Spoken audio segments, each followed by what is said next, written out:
Did you ever wonder where vanilla comes from? Probably not, which is why we think you're in store for quite a journey in the company of our Seth Doane. Do you want to help me cook? Yeah. Okay.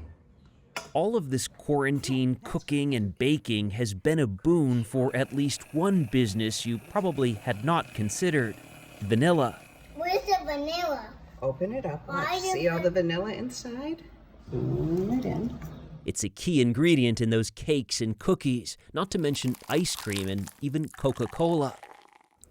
In recent months, worldwide vanilla sales have doubled, which gives new relevance to a story we were working on even before all of this. One that took us on a journey thousands of miles away to the rainforests of Madagascar. We'd come to this remote African island nation to find a pale white orchid with the most colorful story.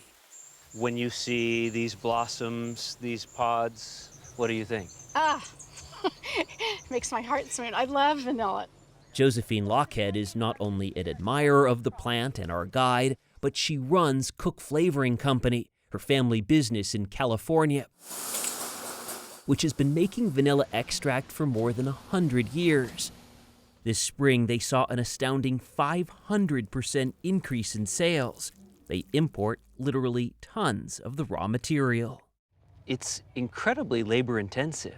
It is very labor intensive. Each of these blossoms must be pollinated by hand before noon, the day it blooms. We call it the queen of the rainforest. This queen demands constant attention. But while Madagascar supplies 80% of the world's vanilla, it's not native to this island. Mexico is the only place in the world where vanilla was grown, and it was the only place in the world that has a pollinator. A specific bee that pollinates vanilla? The only bee that will pollinate a vanilla orchid. So when French colonists brought this vine to the region in the 1500s, it did not produce vanilla for centuries. Then in the 1850s, the story goes that an enslaved man named Edmund Albus discovered a method of hand pollinating with a tiny toothpick-like stick. Bayman Manjar, a farmer, showed us. The male part with the pollen is on the top. It's separated from the female part by a membrane. So he exposes that, pushes it together, and now the flower is pollinated. Just have to wait 9 months, like a baby. It's time-consuming, he said. It's not really difficult, but it needs some skill. Now imagine there are around 40 million vanilla orchids in Madagascar. So pound for pound, vanilla is one of the most labor-intensive crops in the world. It's also one of the most expensive, and by weight can sell for more than silver. What's the value of the vanilla all around us in here? 1.5 million US dollar.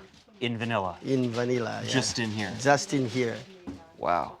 Dylan Randrimihajaha's Madagascar Spices Company is Josephine Lockhead's biggest supplier. This is for extraction. His warehouse is under guard, surrounded by barbed wire. To be able to track and trace their vanilla, farmers tattoo each pod while it's still green. And once it's harvested, there's still more work. The vanilla beans are dipped into hot water to stop photosynthesis. Then the process of drying and curing can go on for months. Expert hands seem to dance over the vanilla as it's sorted and massaged, releasing oils and aroma. The beans are touched more than about 2,000 times before shipping. So by default, Madagascar is the world's vanilla producer. Why do you say by default? Because the wages are lower than any other wages in any vanilla producing region in the world. While their vanilla crop is worth about $500 million, Madagascar is one of the poorest countries on Earth. Most people here live on around $50 a month.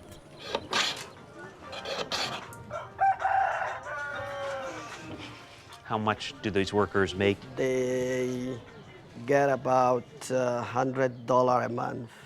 Is that a good salary here? It's good, it's good. How do you make sure that the money being made trickles down to the workers? We share the profits with the farmer directly through their bank account that was created. Serge Rajobelina, who's from Madagascar, heads a cooperative of 4,000 vanilla farmers. They're trying to establish systems as simple as savings accounts and as vital as health centers and schools to help these workers get ahead. Poverty is the most challenging things for conservation or for conservation? for the environment. How so? If you don't deal with poverty, people are going to look for land, they're going to destroy the forest. We saw that destruction flying over vanilla territory, where farmers burn to expand fields in the desire to escape that grinding poverty and cash in on this crop. Half of Madagascar has been deforested since 1950, threatening habitats including that of the lemur, which only lives in the wild on this island. The high price of vanilla in recent years has exposed other unsavory sides to this spice. Through the entire vanilla process, there is cheating, stealing, theft. When his valuable crop matures, farmer Bayman Manjar will stay in his fields all night long keeping watch. Last year, he told us, half his vanilla was stolen. I risk my life guarding these beans, he told us. People might be coming to kill me. Jean-Pierre, Jocel. Incredibly, more than half of the people detained in this prison are accused of stealing vanilla, including more than 100 children. In the capital Antananarivo, we took hidden cameras into a tourist market to see how vanilla was hawked at high prices. At least 10% of vanilla ends up on the black market. How much?